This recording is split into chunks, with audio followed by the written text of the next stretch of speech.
L'abandonament d'animals s'ha disparat aquests dies a Mallorca i les protectores i refugis no donen a l'abast. Uns 50 quissons abandonats és la xifra d'aquest mes que engloba diversos municipis. La nostra companya Ariadna Alfonso és a un d'aquests refugis que tanta feina té. Ariadna, a veure, què mos pots contar? I sí, Vittori, com bé deies, molta feina. Perquè et facis una idea, perquè vos fasseu una idea, aquí en el refugi de Calvià podríem dir que a prop d'un centenar d'animals abandonats. I just aquesta setmana s'incrementa l'abandonament dels quissons. Però abans, parlant amb ells, ens deien que ja és igual se tracti de l'edat, de la raça. La xifra és alarmant i l'abandonament en aquests mesos continua. Però qui millor ens contarà com està la situació és la presidenta de SOS Animal, na Maxi Lange. Com anar, Maxi, i com és aquesta situació? Bones tardes. Bueno, la situació és dolenta, no milloram. Pensem que no estem millorant, que ja fa molt d'anys que hi ha molta gent conscienciada, però encara no basta. I encara ens abandonen molt d'animals i és necessari trobar cases per molt d'animals i és una situació molt difícil. La crisi entenem que també ha fet molt, no és que molta de gent hagi volgut abandonar els seus animals, però encara n'hi ha gent que agafen animals sense consciència i si no tenen una feina suficient d'obbers i temps, sobretot temps pels animals, doncs no haurien d'agafar un ca. Efectivament, avui parlàvem, ha sortit a les notícies, l'abandonament massiu de quissons. Nosaltres per aquí tenim un, en Dumbo, té 4 mesos, aquest petitó, no sé si en Carlos el podrà veure bé, ara ja fam. Vine, Dumbo, anem, en Dumbito, que podeu adivinar per què li diuen Dumbo. Què podrien dir d'en Dumbo, la història d'en Dumbo? En Dumbo ens ho varen dur els treballadors de l'escanera municipal i perquè el varen abandonar a la carretera i no va sortir el propietari i segurament ha estat un dels cans que encara s'abandonen. No duia xip, per tant no pots cridar a ningú. I per això nosaltres també pensem que ha estat un abandonament en el carrer. Perfecte. Maxi, ens deies abans, m'agradaria dir sobretot el perfil d'adoptant que volem. Quina persona voleu que s'endugui aquestes personetes?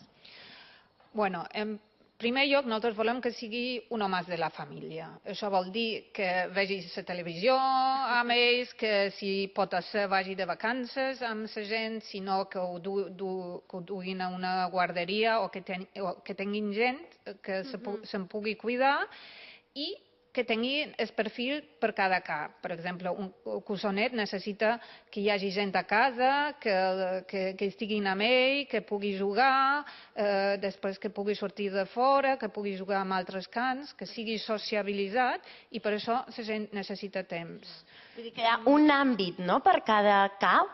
Hi ha cans, per exemple, el Majito, que cada 14 anys necessita un lloc tranquil. Ara l'estem veient a Majito, 14 anys i també abandonament. Bueno, això clar, efectivament, no ha estat un abandonament, jo crec que ha estat una cessió dels particulars que han tingut que tornar a Filipines i no s'han pogut dur a escap. Bueno, almenys l'han vingut a deixar un refugi, no? Ahí està. Llavors aquest és un tema d'aquests tristos, que la gent no se'n pot dur els seus animals i per això acaben en els refugis o les caneres municipals. I Maxi, després seguim veient més casos com en Dumbo, com en Majito i també de moixos i vos contam què podeu fer per ajudar en aquestes cosetes tan guapes. Molt bé, Ariadna, gràcies. Estarem pendents per saber de quina manera els podem ajudar. Ja som de nou a La Mirada i tornem ara al refugi SOS Animal a Calvià, on coneixem més animals abandonats i també com els podem adoptar i així ajudar en aquesta situació crítica d'abandonament massiu que hem comentat abans. Ariadna, hola de nou. Quins mos mostres ara? A veure. Hola, Vittori. I mira, Ara estic aquí, ai, que m'ha follit, amb els moixos, la part dels moixos. Aquí teniu en Marcus, que ara comentàvem que deu fer més o menys un mes que l'han abandonat. I perquè vos fasseu una idea, xerrant ara amb Meli, que és treballadora d'aquí, de refugi, de SOS Animal de Calvià, me comentava que només en el 2013 han passat per aquí 380 moixos. M'apareix una xifra alarmant, Victori. Sí, totalment. Què podríem fer per evitar la castració? Sí, es muy importante para evitar pues todo esto que nosotras tenemos que llevar, porque cuando luego no quieren los pequeños aparecen en los contenedores, entonces nosotros aquí tenemos muchos problemas para sacarlos. Hay gente voluntaria que da biberones en casa. Eso conlleva que cada 4 horas hay que dar un biberón como los pequeños. Entonces, hay que concienciarse que hay que evitar tanta masificación y con esto evitamos todo esto. No todo, pero parte. Efectivament, perquè abans també me deies, Meli, m'ha semblat superinteressant, que al moix li és més difícil adaptar-se a un nou hàbitat després. Vull dir, els hi costa tornar a agafar confiança amb el nou propietari, no? Sí, es muy difícil. Él cuando se ve abandonado pierde totalmente la confianza. Entonces, mi trabajo es, aparte de cuidarlos, limpiar, medicación y todo, es volver a que tengan confianza otra vez en el ser humano, porque es muy difícil. Y claro, también depende de cada animal, cómo ha sido tratado. Pero es muy difícil, porque ten en cuenta que cuando llegan aquí, ellos si no tienen vacunas y esterilizados con el test y todo, tenemos que meterlos en una jaula pequeña. Entonces, esto es como meterte a ti detrás de una reja. Meli, anem a conèixer històries personals. Per exemple, na Mimi, ara l'està enfocant en Carlos, aquella blanca i negra. Quina història té na Mimi? Mimi ha sido abandonada y una señora de una colonia cercana la ha encontrado. Tan mala suerte que ha perdido un ojo.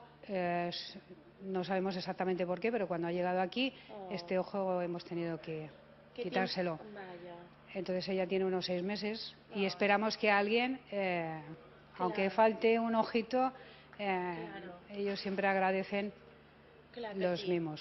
I després, per exemple, en Marcus, que també xerrava. Què poden contar d'en Marcus? Avui xupa pantalla. Sí.